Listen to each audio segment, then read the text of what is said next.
Longtime fans of the show should be familiar with the lender formerly known as Sue Pullen, and I'm pleased to announce that she's back, fresh off a rebrand and ready to help as Sue Mackey. Sue is a certified mortgage advisor at Fairway Independent Mortgage, an equal housing lender who focuses on finding the right product for you and your needs. She has over 20 years of experience helping thousands of homeowners. Whether it's purchasing, refinancing, or even a reverse mortgage, Sue will help. Sue's licensed in 36 states now, so reach out and let Sue Mackey it happen for you. The best way to reach her is just give her a call at 520-977-7904 or in an email, spullen@fairwaymc.com. Fairway Independent Mortgage has an MLS number of 2289. Sue Mackey has an MLS number of 206048. That email again, spullen@fairwaymc.com, and that phone number is 520-977-7904. Shoot Sue an email and let her know she needs to update that address. Disclaimer time. This is where I tell everyone to lighten up. It's just a podcast. Trading is like that roller coaster at the amusement park. Thrilling, unpredictable, and potentially stomach-churning. What works for one person might leave another clutching their hat in the wind. Our hosts and guests, they're awesome, knowledgeable, full of insights, but we're not financial advisors. So don't rush to make any investment decisions based solely on our banter. Always consult with a professional or do your own research. Plus, let's face it, we like to have fun, laugh, enjoy the trading ride together. It's all in the name of good podcasting fun. So remember, take it easy, don't bet the farm, and keep your seatbelts on at all times. Thank you for listening. Hello, everybody, and welcome to the China Shop, home of the Band of Traders podcast. I'm Kyle, and I've got Cleo and Bear joining me as the three of us sit down with Sean Sawyer, co-founder of Sound Performance Psychology. Our plan today is to bring up some of the issues we're currently struggling with and see if Sean has any good suggestions to help out. Now, as always, you can find us at bandoftraderspodcast.com, and you can learn more about Sean by checking out his website at soundperformancepsychology.com. Or you could just keep listening because I'm sure you'll get a pretty good taste of the experience here in the next hour. Cleo, Bear, Sean, did I miss anything promotion-wise? Anything you guys want to shout out before we dive in? No, sounds good to me. Excellent. I want to promote the importance of exercise. It just is very, very important. And good sleep. Good sleep. Yeah. Also, is that a Bills hat I see on your hat there, Sean? Maybe. All right. What happened to Cooper? Why did he screw me last week? One catch after that awesome debut he had. What happened there? I think that the debut is a tiny bit of an anomaly, just because I don't remember many Shiny new mid-season receiver trades, but I'm just guessing chemistry. I know the signals. I know they were saying that what's his name, Keon Coleman, had to give him this, had to tell him the route to run, and that touchdown he scored, ironically. Oh, really? So I don't think they have the chemistry yet. And I'll tell you, he's a real stoic dude. He's got a way different vibe than the Bills guys do. I wonder how that's working out in the locker room. Who knows? Probably good. He seems like a good guy, but he's real fucking stoic. Like Derrick Henry, when he scores a touchdown, just hands the ball off to somebody. Yeah, that kind of thing. Nice. All right, let's get started on today's stuff then. Who wants to lead us off? Wow. I'm happy to. Wow. I'm happy to. Let's go. All right, let's do it, Cleo. You got a crickets sound effect? I'll find one. Great. So our context is we're going to present a thing that we struggle with in trading, and then Sean is going to do a thing, and we'll see how that goes. Yes, this is not a parlor trick, though, folks. And Sean, you asked to be coming in on this blind, too, so we haven't fed you anything beforehand. You're hearing all this for the first time, we which have is not even shared scarier. this in advance. Although probably fair to say that Cleo and I are both members of Sean's Discord room, so he does have some level of history with us. Yeah, just in the last week. But he doesn't know, or I don't think he knows the issue I struggle with. All right, let's hear it. Okay, so I get myself in a situation where I'm in a trade and it's just almost about to hit my take profit. It's like right there. And then maybe, I don't know, a point away or half a point away, it just reverses and I'm stuck. I don't know what to do. And I'm so annoyed and I don't want to get out early, but I inevitably do. So, that is my challenge, and I just get really frustrated. And then it often will hit my take profit, and sometimes it doesn't, of course, because, there's nothing for sure in anything, but especially in trading. So Yeah, it's a place though that I feel like destabilized. Like if I can just walk away from it, I'm better mentally, but I like looking at it. And Why I do feel you like get frustrated? why do we get frustrated? Mm-hmm. Because I just want to win. And why do you walk away? Wait, what did you say about walking away?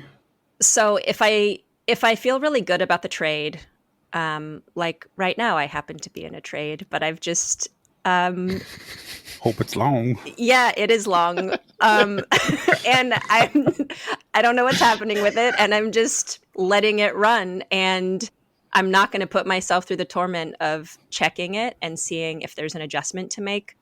So that seems to be the best thing for me to do, but it feels almost like an avoidance, like I'm not actually being with. Yeah, you're avoiding something for sure. Yeah. So, but I find that I have more success when I just set it and forget it. It's just that doesn't feel like the way. Trying to answer not sarcastically. You can do the sarcastic what's your answer. I'll cut it out. answer? Let's go. It's Well, too- you're avoiding making money. That's Oh. what you're fucking avoiding. No, I think that.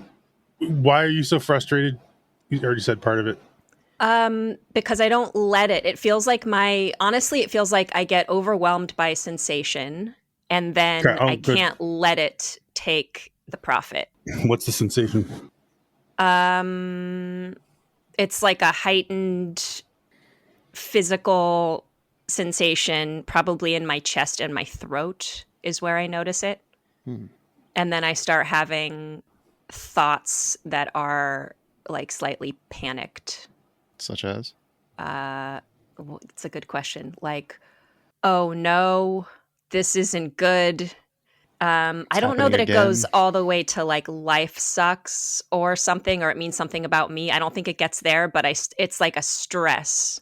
You did get existential on your first part of the answer. I remember thinking that. What did I say? What was? You literally said something about like we don't know anything about anything. Like you were kind of getting into the meaninglessness or something. Oh, right. Well, I do feel that in general about trading. It's just like such a Right, but then goofball you thing to like do. expanded it into the universe, if I remember correctly. Right. Maybe I'm remembering it wrong. I mean, I generally hold that view about the universe too. Okay. Okay. A few questions. Would you label the stuff going on in your body an emotion? Is there an emotion that you're aware of? Let's see. There's something, I don't know if this is an emotion, but it feels like something's urgent. Like I gotta Urgency. do something. I gotta make a decision or like do something fast. Right. And I get a little flooded with like overwhelm. Okay. So why don't you listen to it? Well, sometimes I do, and I get Okay. out. And then I'm Good. relieved, but then I'm so bummed when it hits my take profit or the target that it How would far away from your target do you generally get out? like half the trade. Okay.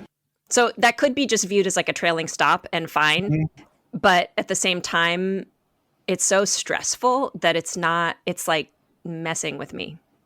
It wasn't part of your plan, was it? It's not my plan. I'm not into trailing stops. Maybe I could be, but it's not what I would like. What? So you said you're bummed. Say more. I'm bummed when I get out early, you mean? Yeah. What is that experience? Yeah, like? I feel disappointed with myself. That's what happens. I feel like I can't cut it. I can't hold the sensation to take the profit. It's like I feel weak or something.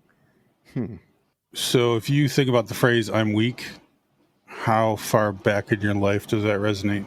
Oh God. Okay. Yeah, I mean it's a good question. Yeah, I mean I can track that back to being a little one and feeling like helpless or something, or like there's like the big kids that are doing a thing and I'm not able to meet it. Oh, that's talk about lining up. Jesus. Yeah. Right. I mean, the big kids are the they in the market, right? My cool bigger brother. They're bringing it up. They're bringing it down. They're gonna pin it. It's the other kids. The big kids are the they in the market, I would guess. And it's true. There's big boys. And your there's relationship with the big boys is I'm weak, so this is why you do that. Now, just knowing that isn't going to fix a fucking thing. That's why psychoanalysis is goddamn useless. But it does give us a point at which to actually start some real therapy or real work. And that might be, so on one angle, like if I was working with you one-on-one, I would do EMDR. What you just said would be the EMDR target. We would reprocess that memory and it would probably get better during your training. I'm not saying it would go away, because I think that those sort of threat systems, the reason I asked it, why don't you listen to it, is like it should be there. I mean, you should be worried about money. You should be worried about risk when you're trading, or else you're going to be broke. I mean, all that, like, trade, no fear, emotions, like fear's great. Thank your fear, because it is why you're breathing right now. Yeah. So like, anyways, tangent rant. That would be the angle I would go if we were working one-on-one. Obviously, that doesn't help. It doesn't help the listeners. So it's going to be like, you have this relationship with I'm weak. You got to note that's got to be in your trading journal when you're preparing in the morning before the market, and you're asking yourself the willingness questions in my server, like the morning monk. I think you asked about the morning monk. Yeah. When you're going through the morning monk questions, like, am I willing to do X? Am I willing to do Y? Am I willing to do Z? You've got to ask yourself, you have to put in there, am I willing to feel weak and do what I got to do anyways? And that answer will be yes sometimes, and it'll be no sometimes, and it doesn't really matter. The conscious awareness, the intentionality put at it will change it in time. It'll do some change right away, but you'll revert. Your body, your nervous system is going to want to maintain its homeostasis. So it's not like this will just like boom work, but if you talk yourself through, so if you're using the feel score, what would your feels be in that situation? Negative? Would it be inside the 3? I don't know. Are you using the feel scale yet? I've just started. Yeah. Okay. Would you be in the 3? Are you outside of the 3s with the thing you described? Are you like a -4, -5? I don't start the trade outside of the feel Correct, zone, but then I would say that I get flooded outside of the range temporarily for like 10 seconds. You probably that short. Okay. So, and then I make a decision in that 10 seconds. I'm like, okay, either stand up and walk away or get out. Yeah. Yeah. So sorry, Kyle, you're really quiet. Sorry, I was just muttering to myself. It sounds a lot like fight or flight almost. Yeah, it is. Oh, it absolutely is. Panic response. Yeah. Absolutely. Yeah. Absolutely. So we are that's definitely out of the feel zone for those 10 seconds. Right. Yeah. So, the more you're doing the feel system, the more you're doing the in the Skinner alert and all that shit, it'll become more and more conscious. You'll be able to like feel you breaking outside the 3s, and then you can like do some grounding or something. But for you, it's going to be like, okay, I know it's going to be something like, what's up, old friend, weakness? We're going to make a trade. Me and you. We're going to fucking hang out at this desk. You're probably going to be here. Yeah. You're going to sit right fucking next to me, and we're going to hold my hand. Exactly. For real. We're going to fucking trade. It's almost like personalizing the feelings, like making them be somebody that you can, or like a personality you can talk to, and like. It's not, no. Technically, I see what you're saying. It's externalizing, and it's giving them identity. It's like you're coloring in a coloring book. I can see this thing now. You're using the word personalize, like make it into a persona. It would be personaizing. I think. I don't know. Maybe I'm being splitting hairs about the language, but I think it's right. an external. Yeah, because it's not personal. It's not personal. Not internal. You're weak. Fuck that. It's a little girl inside you that believes she's weak because she was a little girl around the big boys and she felt that way, and your brain was malleable and there's a lot more neuroplasticity back then. So now it hangs out with you X amount of years later as you trade. When you go into fight, flight, or freeze and those 10 seconds happens and you bail, your response to that's a big deal too. You got to be compassionate with yourself, not hard on yourself. Contrary to popular belief, that shit just doesn't work. You can't like smash a mouse and think you're going to do better next time or whatever, or yell at yourself or whatever. And the response has got to be compassion for yourself, for that kid who is feeling weak, and be like, thanks for letting me know you're there. Me and you are going to trade or something to change. You got to, because to piggyback on Kyle's point, like you got to change the relationship with that piece of yourself that you're coloring in. Mindfulness, this conversation, things like that. You have to. It's like staining a petri dish with a microscope. Mm-hmm. Like sometimes you got to stain it to see. You got to see it. So you got to give it a name. You got to give it a label. You got to know the sensations. You have to become acquainted with that part of you.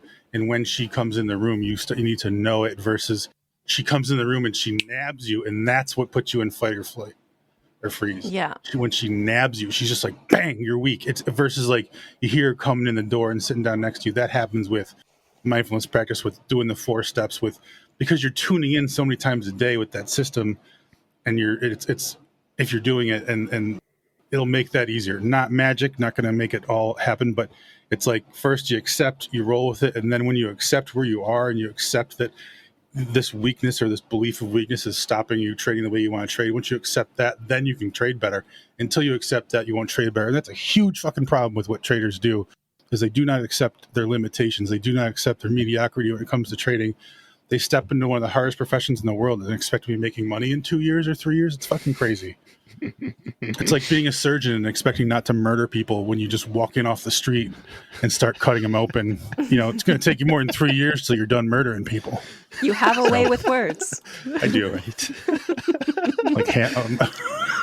Like Shakespeare up in here.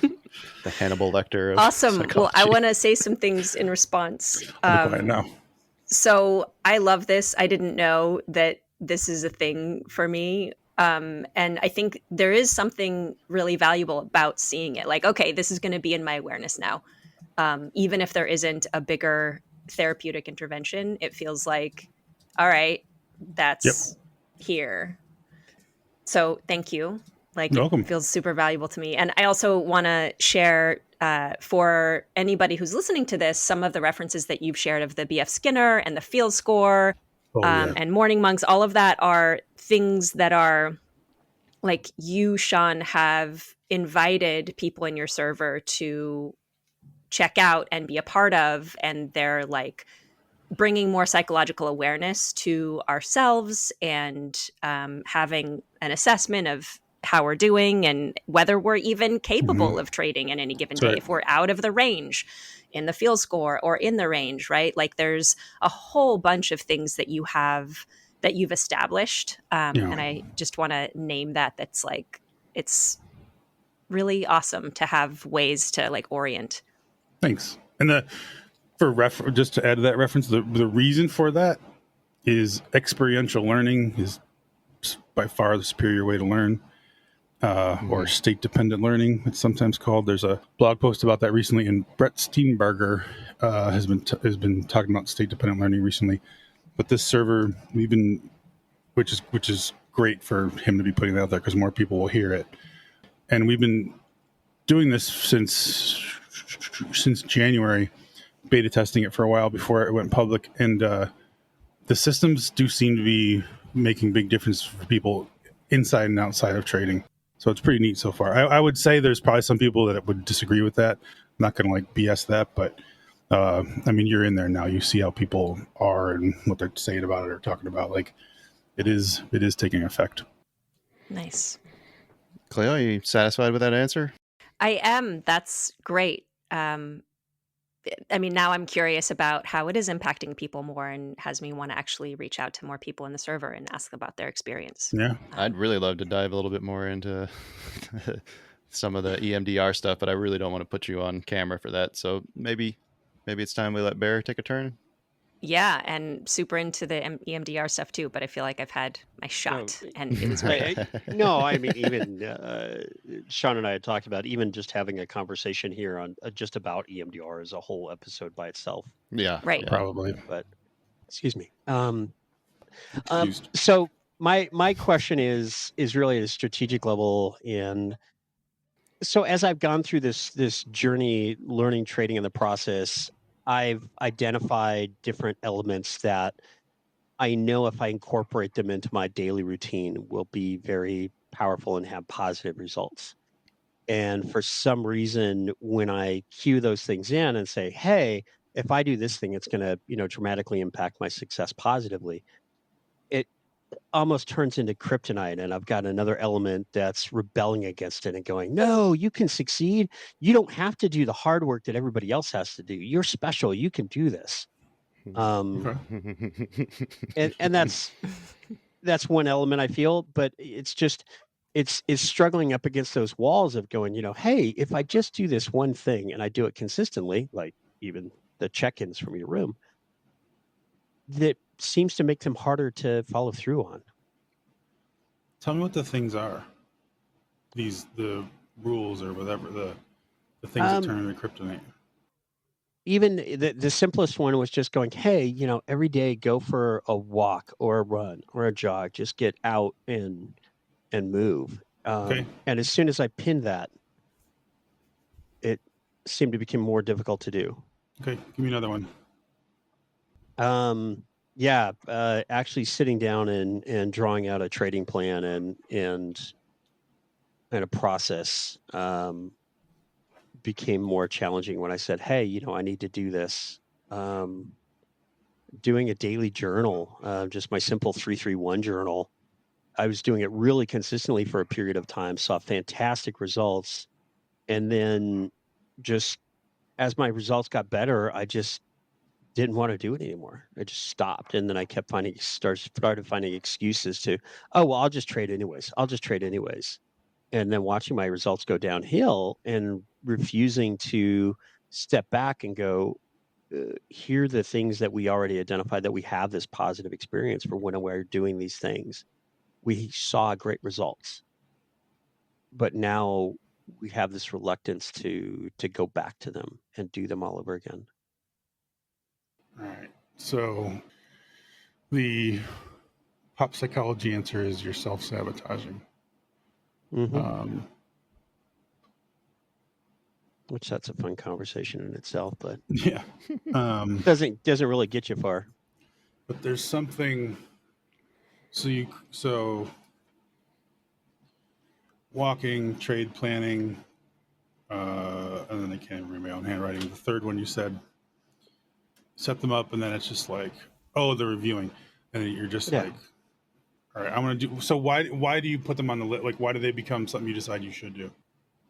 Let's just go like the trade. Either one of those last two is one of those that is identified by other successful people of going, hey, these things really contributed to my success. Gotcha. Fuck that. They're not you. Ignore it. Get rid of it. Dump it all. It's not who Bear is. You're putting other. Do you put other people's expectations on you all in other areas of life? Like, I do put other people's expectations on me, but I also have the flip rebellious side of, only child, only grandchild, single parent. I grew up myself, felt alone and pretty much self-guided, and having that rebellion to authority as well. Of if somebody comes in and says, you have to do this, oh shit, I'm going to find a way to get there and just go around them.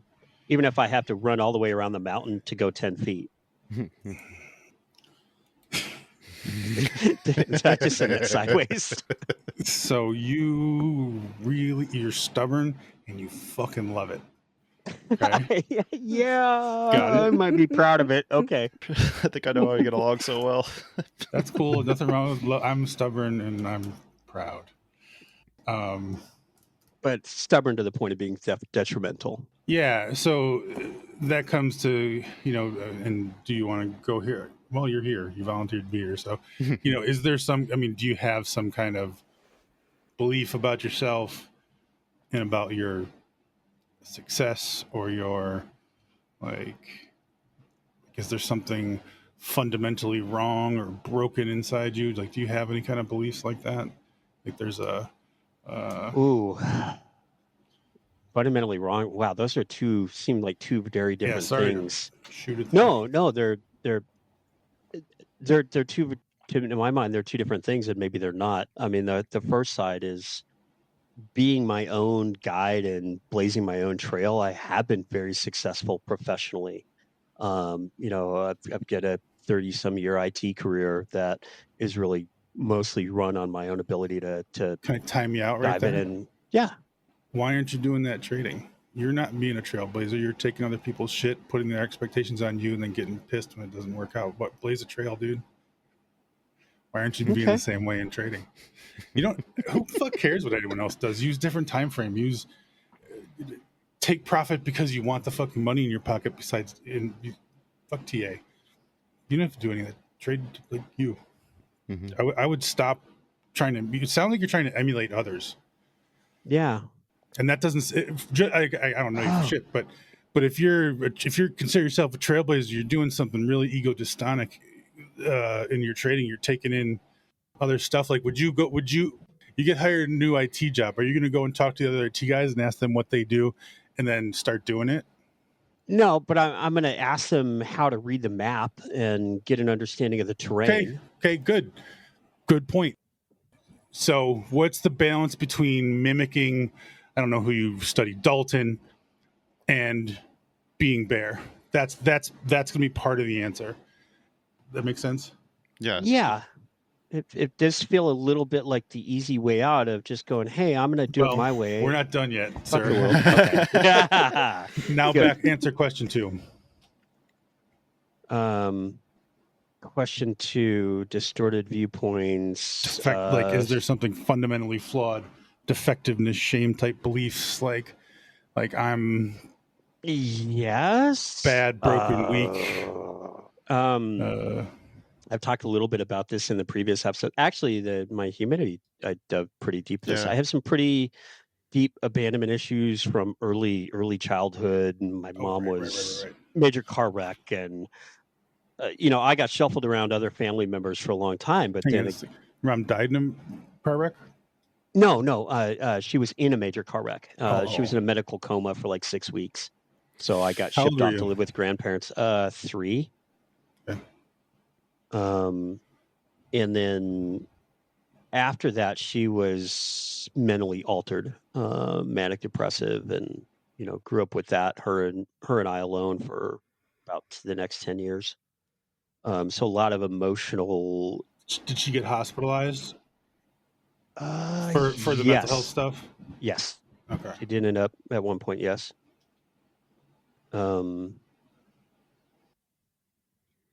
That's a little harder to talk about than I has been before.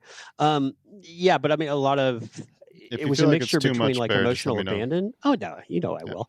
Yeah. It feels like a mixture between emotional abandonment and then occasional just emotional, not necessarily abuse, but just random.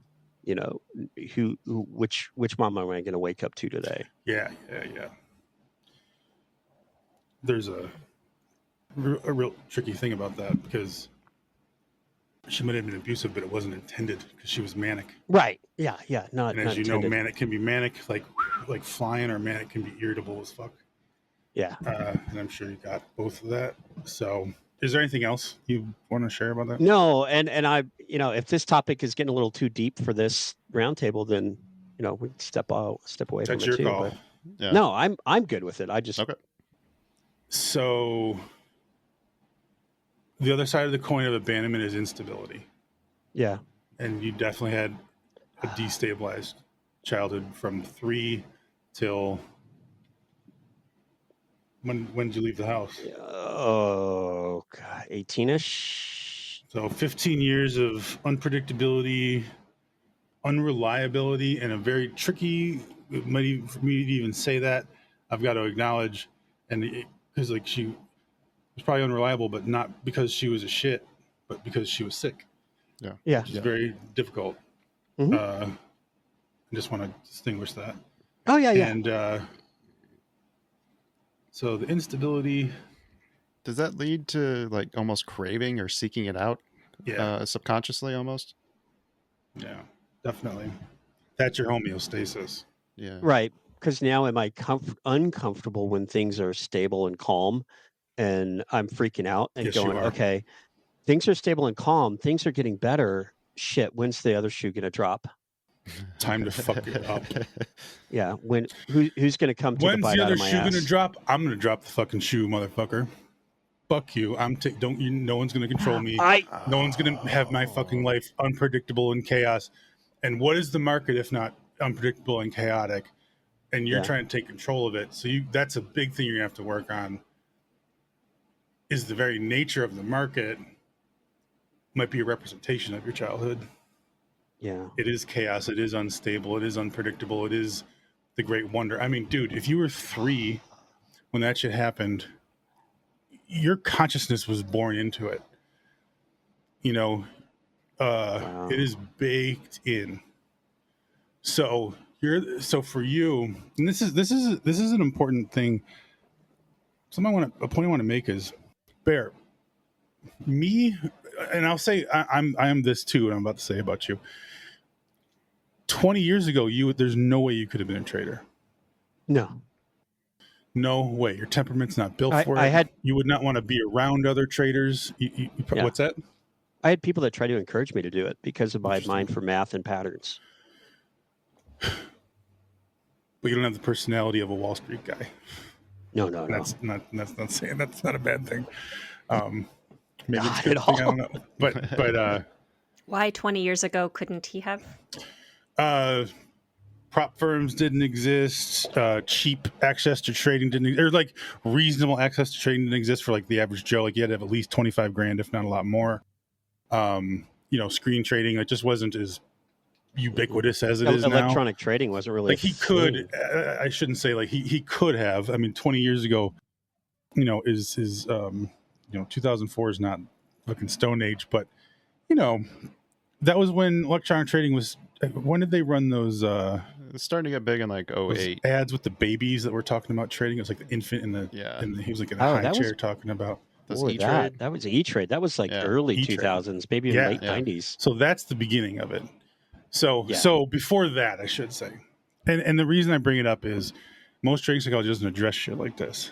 And it's a big problem because retail traders now have a bigger variety of backgrounds, including the background like yours, including a background like mine.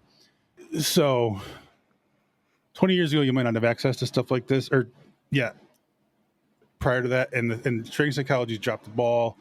It's very much built around a specific personality type, specific personality characteristics, I should say, and it doesn't get that deep. It rarely gets that deep, and it has to.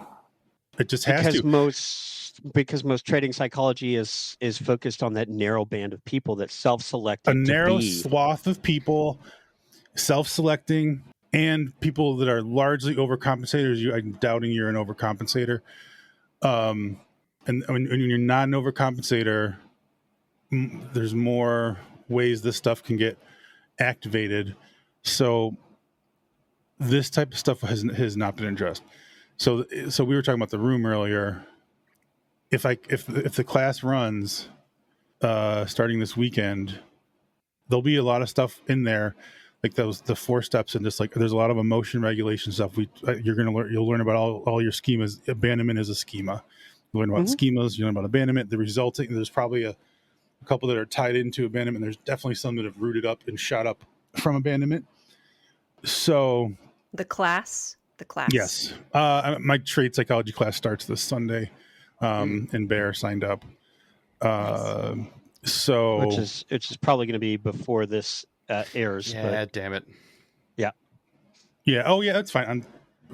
That would be cool to promote, but it's not. Yeah, I do it like every 6 weeks or so. Okay, and it's a 6-week course. It's a 6-week course. Yeah, it does.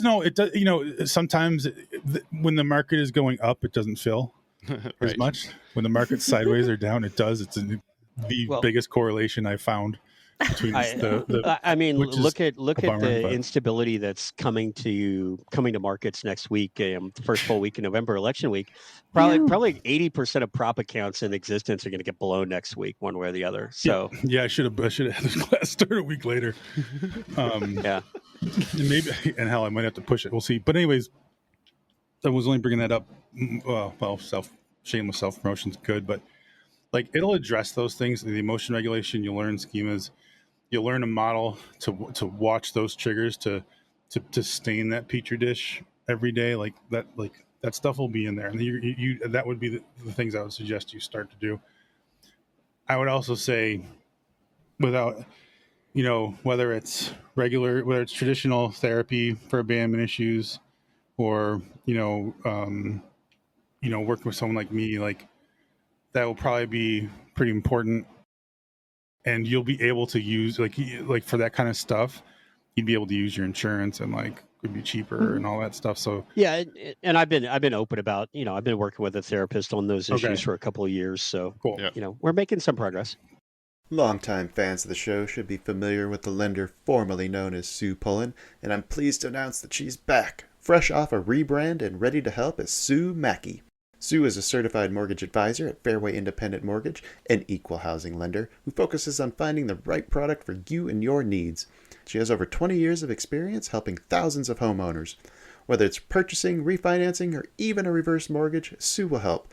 Sue's licensed in 36 states now, so reach out and let Sue Mackey it happen for you. The best way to reach her is to just give her a call at 520-977-7904 or in an email, spullen@fairwaymc.com. Fairway Independent Mortgage has an MLS number of 2289. Sue Mackey has an MLS number of 206048. That email again, spullen@fairwaymc.com, and that phone number is 520-977-7904. Shoot Sue an email and let her know she needs to update that address. So you're in Montana?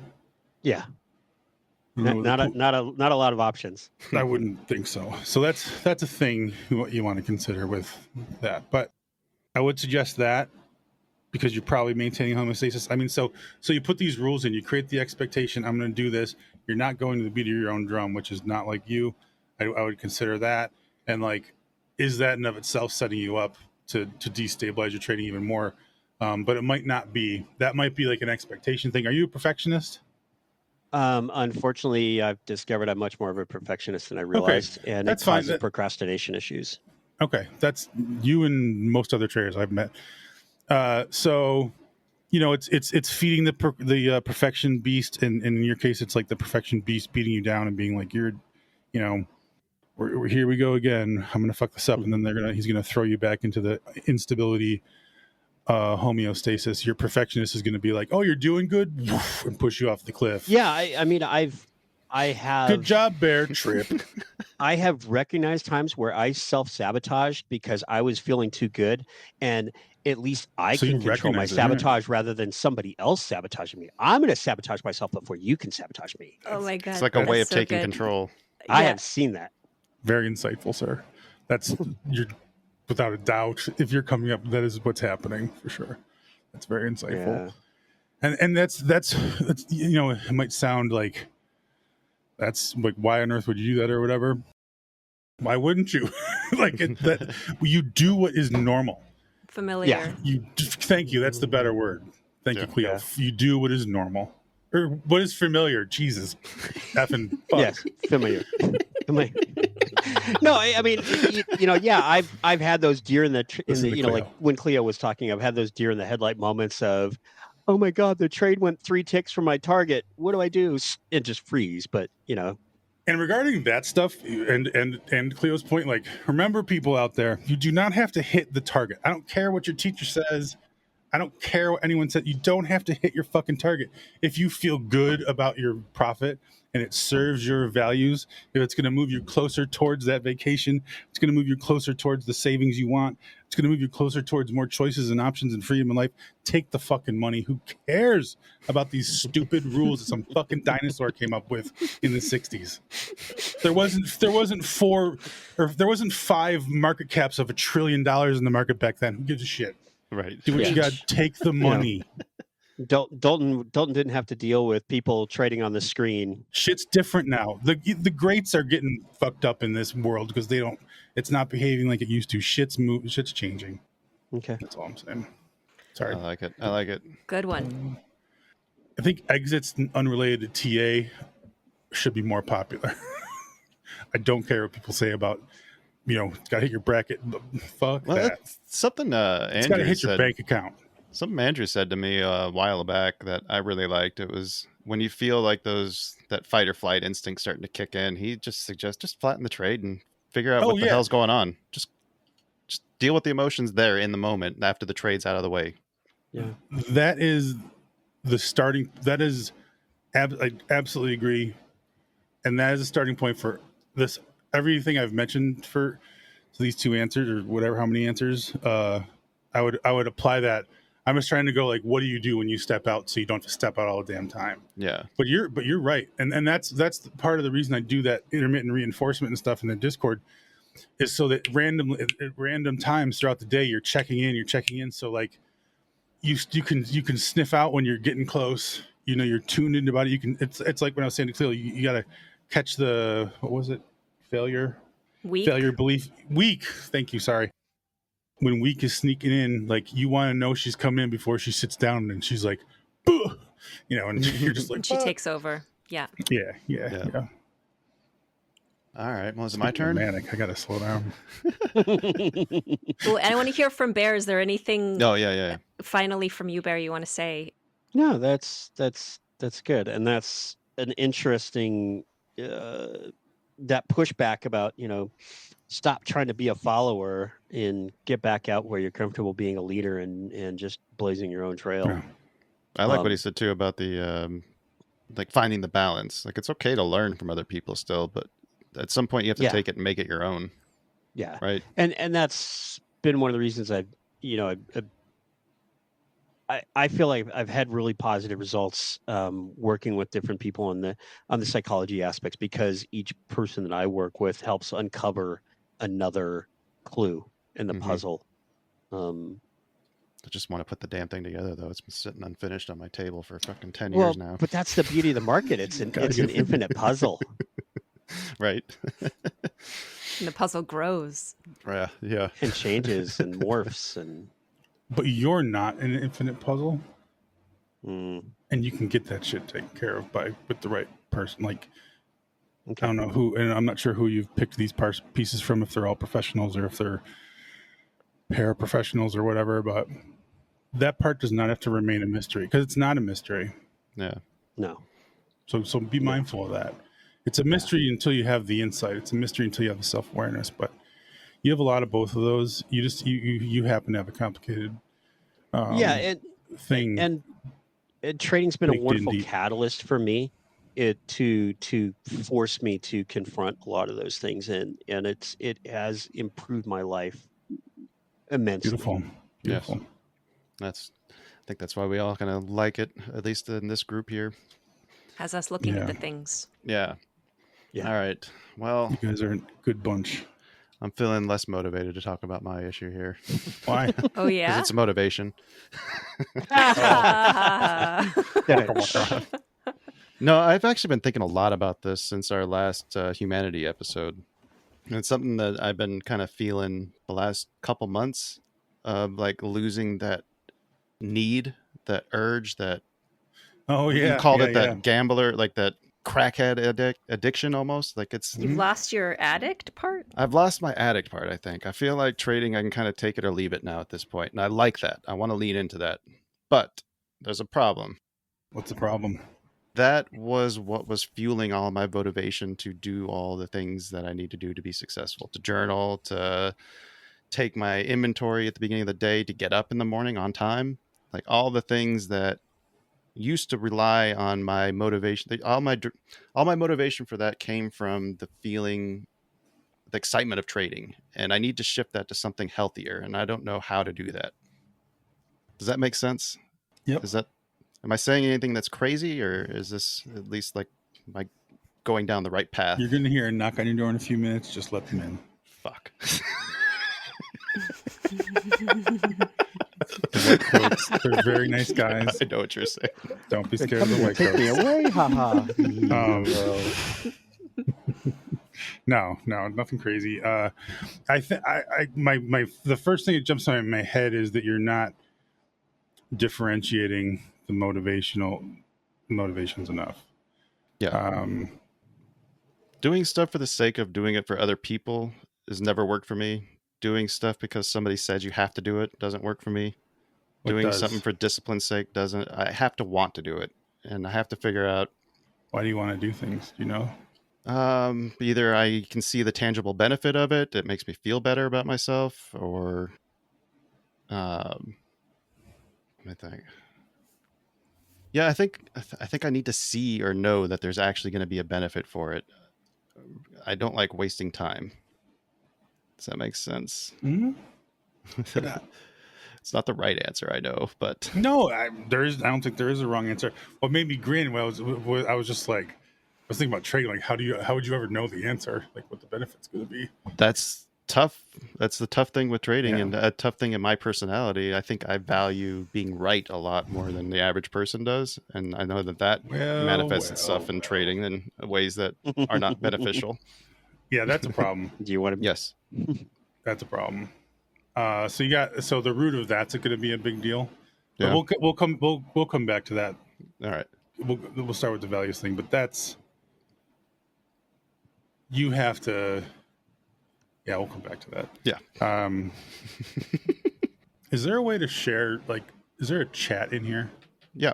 Right hand side On the where it says right. people, brand, text, media. Or what? Oh, chat. Why don't you ask yourself those questions? Okay. So, what do you care about? Who do you like to hang out with? What matters to you? What gets you fired up? What inspires you? What infuriates you? What makes you sad, happy, angry, scared? What do you enjoy? What floats your boat? When do you feel grateful and appreciative? And what for? When do you feel you're living life your way? What are you doing when that happens? And I can give you a zillion other questions. Yeah. But you have to tease out you gotta distinguish your values more, I think. I think you're right. And I've had a hard time trying to figure out how to figure those out. Start with that list for real. Well, I can tell you right now what gets me fired up is injustice. Okay. Like, especially people who are helpless. Okay. So you care about community. Community is a value. My inspiration, or what inspires me, seeing people succeed, especially like underdogs. I love the tale of somebody's struggle and triumph, but I want to see the follow-up part of that, to how they overcame those struggles and issues. Like, that's what gets me fired up, seeing somebody overcome the obstacles and go and take what they want. Awesome. Who do I like to hang out? My wife, mostly. That's pretty much all I hang out with anymore these days. I love her. She matters to me. I matter to me. Yeah. I don't know, anything out of that. So, yeah. Well, I guess the two values I would derive from that are community and maybe spirituality. That's funny because I'm actually identify as an atheist. All right, but I don't discount spirituality then. Well, either, the reality is atheist, Catholic, atheist, hardcore Catholic. You both have strong beliefs. There's both communities. Maybe agnostic's a better term. Anyway. Yeah, but anyways, we'll go with community. Like, that's the value I'm hearing in there is community. It's the broadest category for like what you were just describing. It's funny. I wouldn't have thought that. Because community to me usually has a bad connotation to it, or at least people. Like, a person is typically smarter one-on-one than they are when you get them in a group of people. That's interesting. Or at least that's been my experience. I'm very cynical, if you hadn't noticed. Well, that's why you love the tale of the underdog. Yes. It defeats your cynicism. It gives you relief from your cynicism, and it's telling that you want relief from that. So I do. Community is a value. I don't think you know community. I think it's got to be some kind of experience that maybe rewires what community is. But community is your family. Mm-hmm. Community is what's your Vanta trading? Yeah, and love my guys at Vanta. You know, like you definitely there's community oozing out of you, dude. You care about the underdog. You care about what was the first thing you said? I can't remember. That was Injustice. Yeah. That is your community. The people being having unjust things do are community members. So then you'd think I'd be closer with my family then, but I feel like I have more of a situation like Bear does. Then no, that might be your replacement. That might be what you do to fulfill that void. Oh,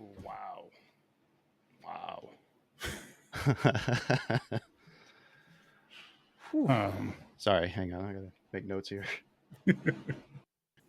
You got to figure out like 5 other values. Yeah. How many should people have? Because that's. I don't know. I think I found 2, and I was like, okay, that seems good. I would look. You definitely have more.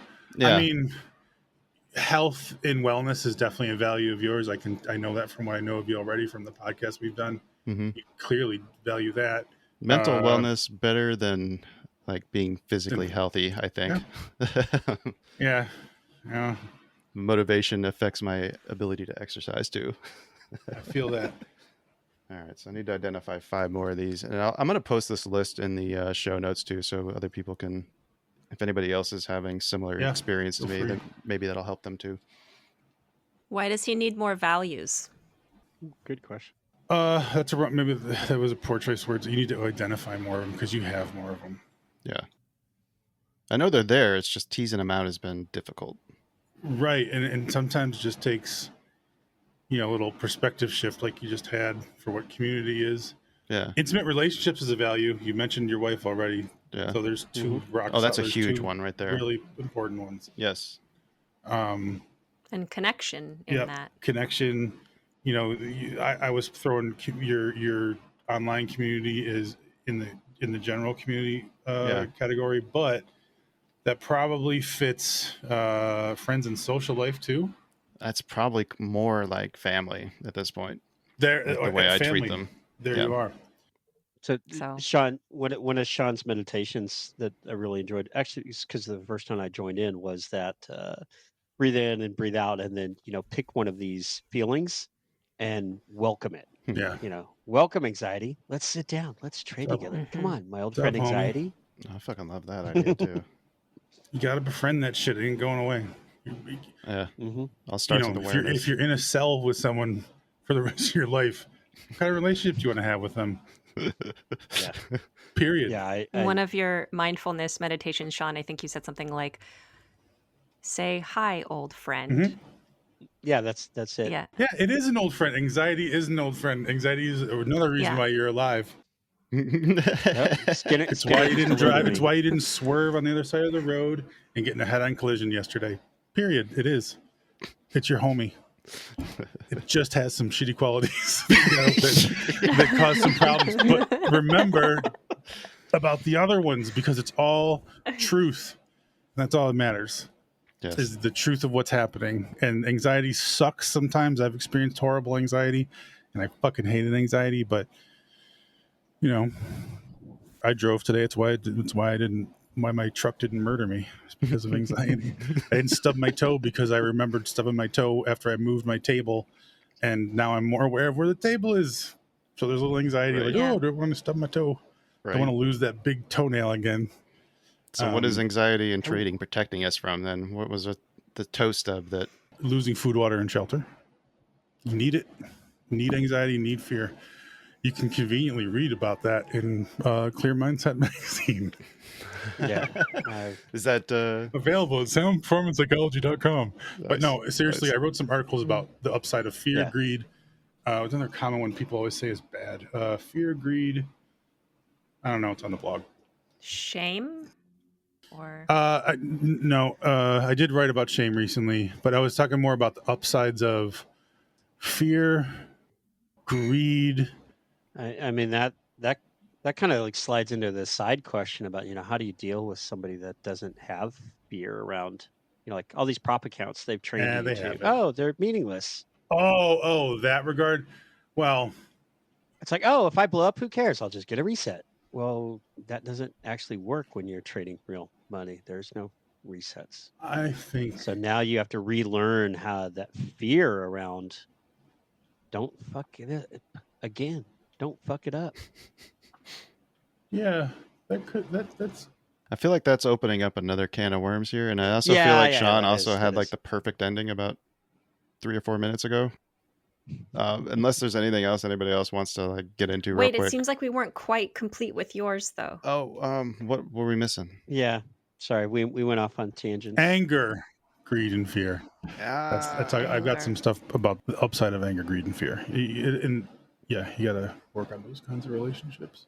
What were we missing, Cleo? Did you have any follow-up questions on what I was bringing up? It's more the feeling that it didn't feel complete. Like, I don't know what, maybe Well, so what I think reflection from you potentially. what I think this stems from is, in order to find motivation, I got to find what values I have.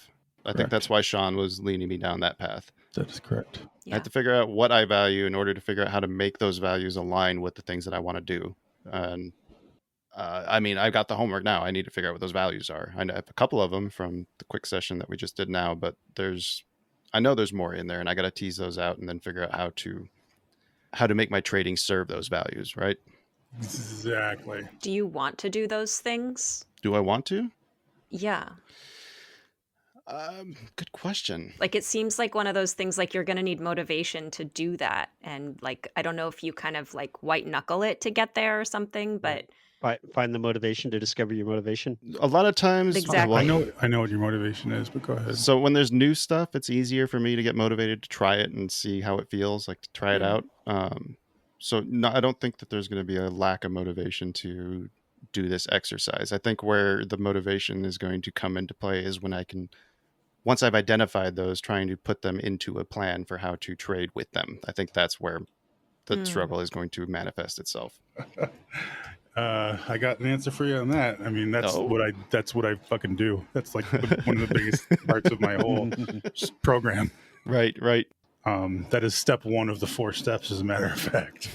Right. And your motivation to keep going down this path right now is your wife.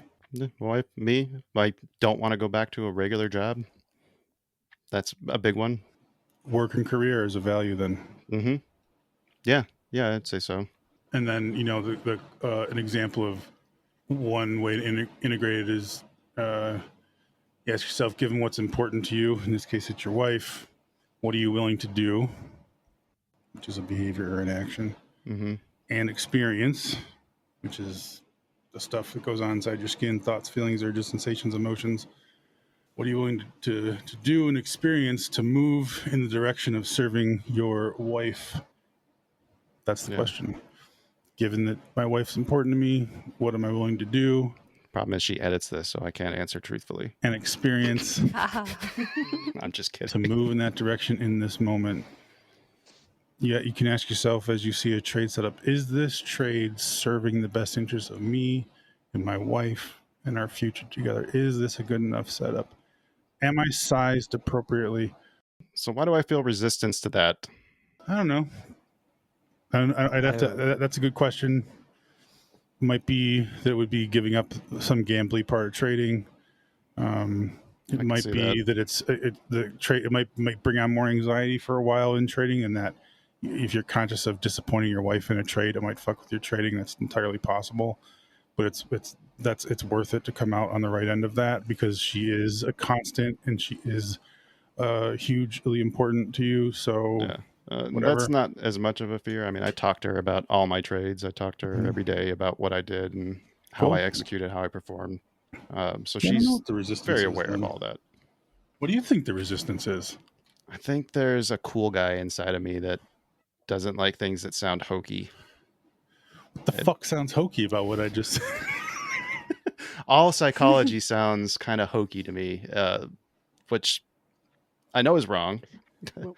It's I don't know where that stems from, but it's definitely probably read too many L. Ron Hubbard books as a kid. What about? Well, that's psychiatry. Psychiatry, sorry, yes. I don't know. I agree. I'm not I don't do psychiatry. I have not said God, anything if we could just about pop pills and have all of this go away, that would be amazing. Anything about psychiatry. Just take 3 pills and everything will be fine. There we go. Right. Psychiatry is a whole other specialty that I do not do.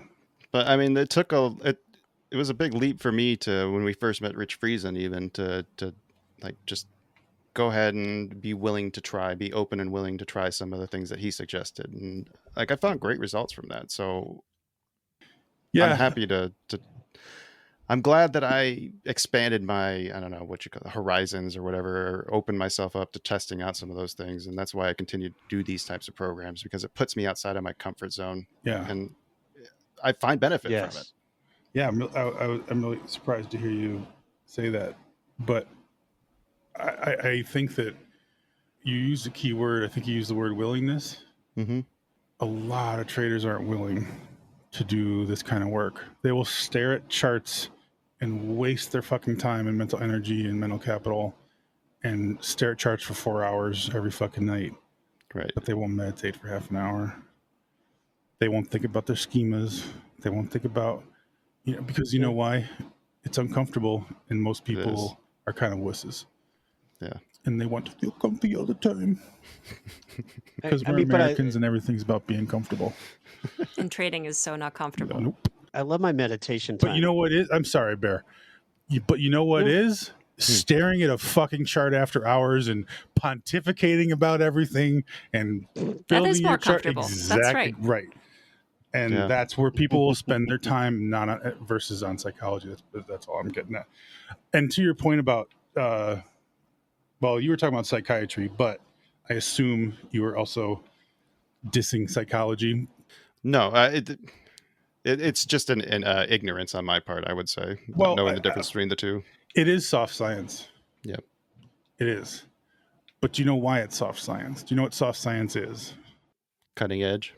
You're goddamn right. Right. You're goddamn right. Physics is fucking easy. It's done. Yeah. Well, it's not they have done, right answers. You just memorize everything. Yeah. There's an overwhelming amount of variables in psychology. That's why it's soft. Yeah. There are not an overwhelming amount of variables in many other fields. And it's fucking awesome. But I mean, even that values exercise. I mean, it's so easy to sit there and bullshit yourself or try to go, well, I know what the stereotypical correct answers are. Of course, my kids are valuable. I'm not a monster. I value my spouse. I'm not a monster. But see, that's why I have trouble doing it, is because I don't want to give the stereotypical answers. I actually want to try to dive down and find it, but I think that's where that wanting to be right, that perfectionism thing that you pointed out earlier. Like, I feel like that manifests itself in these answers. So, did you ever consider practicing law? Me? Yeah. No. I was a nuclear engineer on the submarine. Oh, okay. This makes more sense. I probably should have asked you guys some questions about yourselves at the beginning. All right, let's start over. Ready? Go. No. I mean, you're a man of the scientific method. Yeah. Yes. You're a man of the scientific 100%. method. Yes. Yeah. So, of course, I want to see it. I want to see it to believe it. Yeah. Well, you're limiting yourself with that. Yep. And you're engaged in a field now that a lot of engineers are in, but there's never going to be the certainty that you get in engineering. No, there's going to be never. Mm-mm. No. And if you get it, you're probably in trouble. Yeah. If I was going to plan a bridge, I could put a safety factor on it and know that it's going to be safe. But okay, I got a question. Mm-hmm. Are you a civil engineer? No. Oh wait, what kind of? You were on a submarine? I was on a submarine in the Navy. I went through the nuke power program as an electrician. So MIT wrote that. Thank you for your service, sir. Yeah, thank you. Submariners are some motherfuckers. That's a wild job. I don't know why everyone says that. It's easy. You just go underwater for 3 months and come back. just lock yourself in a little box. Big. Yeah. I'd have a panic attack and die by 50 feet under. I almost got trapped in a torpedo tube trying to turn around inside of it. Oh, sweet. On my first patrol. Don't even say that. Oh, I need some EMDR. Oh, there's somebody's anxiety meter just got You peaked. need EMDR now, Yes. Sean, as a result of hearing that? Jesus, that is the worst thing I've ever heard. Oh, that's awesome. Well, I'm glad we found something from Sean. Yes, I got plenty of them. I'm just the one being asked the question, to answer the questions versus ask them. Well, I'm happy with the answer I got. I at least have a starting point, I think. Cleo, Bear, you guys happy with? Oh yeah. This was I'm very happy with my weakness part. Your new friend, you mean? It's my new friend, my old friend. Old friend. Yes. Sean, anything you want to add before we? Oh yeah. Yeah, but probably not for the recording. Do you like to argue? Yes, love it. Even if it's a point I don't believe, I like to argue it just to see how well somebody believes their point. Were you really close? So you mentioned your blood family is not very close. No. Were they when you were younger? Nope, not at all. There is an 8-year separation between me and the next oldest, and it was a different marriage. And do you feel do you feel how angry you're getting right now? Do I feel angry? Yeah. Do you feel I the don't- tension build up? I can feel the tension, Yeah, but I like don't. it's It wasn't. I didn't think it was anger. Was it anger? maybe it's not, but there is a big shift when I asked that. Yeah. The point I want to make for you, what you've got to be careful of is distinguishing yourself from others by arguing. Mm-hmm. So if you have what they call in my training, it would be called an underdeveloped sense of self, which sounds way worse than it is. Mm-hmm. It's what most lawyers have. That's why I asked that question. Oh, okay. But if there was a lot of neglect, if you were Mhm. kind of on your own from a young age, Yeah. sometimes, okay, you were. Yeah. So sometimes you don't develop a strong sense of self because there's no one there to bounce shit off of, to paint you out. Your sonar is pinging. Your sonar's not pinging anything. So you don't There's nobody to form. call your bullshit. Does that make sense? Yeah, no, it makes a lot of sense. I mean, growing up, like I felt like I was You're a the fucking responsible ghost. one. I was the one trying to take care of. Oh, little so you got kids. over responsibility too. Yes, I think that Okay. was more. So that's a thing. But just to stay on point and wrap this up, Yeah. but just even this isn't for the record, just for you, I think this would be a really helpful thing. If you have that sense of that underdeveloped sense of self because of your background, there's no other moment that's more clear of who you are than when you're in an argument. You are you and I am me. Fuck you, fuck me, Trump, Biden, Harris. Like no other point in an argument, or no other point, but when you are arguing, is it more clear who you are and who you are not? Mm-hmm. Does that make sense? Wow. Yeah, I think so. Does that seem true? I don't know. There's definitely a passion that comes out when I get into arguments. I wouldn't say like confrontational. Like the ones I really enjoy are the ones that are thought provoking, like where both sides are actually listening to each other. Yeah. Like we don't fight. I don't fight with my wife like hardly ever. I don't think I've ever raised my voice at her, but we have had contentious conversations where maybe I've taken a stance on something that I don't even care about, but I've pushed that point You, past the point of uncomfortability. you take a stand for the sake of taking a stand. So- Yeah. And I tell myself it's because I like to really test like the other person's belief structures, but I don't know if that's necessarily the case. That sounds good in my head, but I don't think that's true. But I think what Sean's saying, which is so interesting, is like you feel like yourself most when you're engaged in that kind of dialogue. Or it just Maybe. feels good. It does doesn't- feel good. Like, to add the words, Uh-huh. you're right, but we're getting too instantly. It's after I said it, it kind of got too intellectual. Oh. It is not literal. It's not like I feel I am me. It's I feel. It's just good. Dopamine starts pouring in. Yes. Yeah. So it feels good, but why it feels good is that reason. It's just subconscious. No, that makes a lot of sense. So what can So I do about that? Work on your sense of self. I can send you some stuff.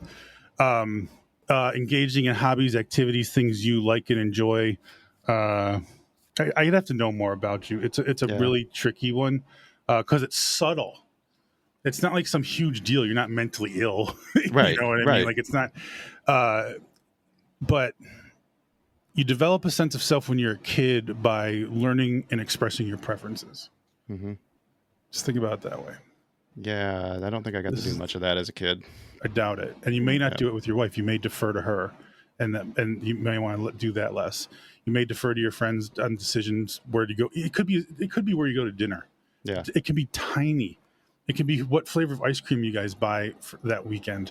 And your wife always gets, mint chocolate chip, and you want chocolate. See, I push back on that. I feel like I Okay, do a good job of I'm expressing just what saying I it want. can be But subtle. yeah, But but I know what that you're would be saying, yeah. something.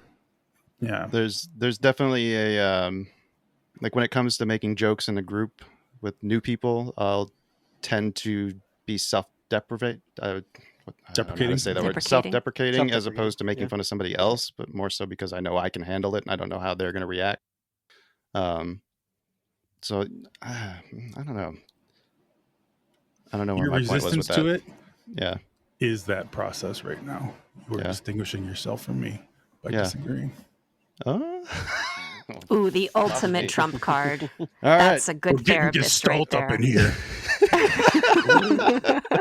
Okay, that's a good point to end it on. I like that. call me out on my bullshit. Thank you, Sean. This has been awesome. This has been fantastic. Thank you. I think My pleasure. thanks for sticking around for the extra 15 minutes. I think that's I'm all going to sorry. have to stay in there. I mean, For you're the one sure. that has to edit this, Kyle. Yeah. So. I feel bad. Oh my God, you got. Oh, no. You should have heard the one I No, just it's just did. that last section is there's some Yeah. that's going to be entertaining. All right. Well, I think that is all the time we have for today. So thank you, Bear. Thank you, Cleo, for opening up and sharing. Thank you, Sean, for your awesome suggestions. And everybody who listened, stuck around to the end. Remember, you can show our panelists some love by clicking on those links in the show notes. Visit bandittraderspodcast.com, where you can browse all the deals and discounts we've collected over the years, including a code for 20% off the first 3 months in Sean's Discord. You can visit soundperformancepsychology.com if you want to learn more. We'll be back soon with another exciting episode, hopefully more effective than Iran's air defense systems. But until then, like, share, subscribe, all the things, and have a green week. Woo, okay. All right. Good one.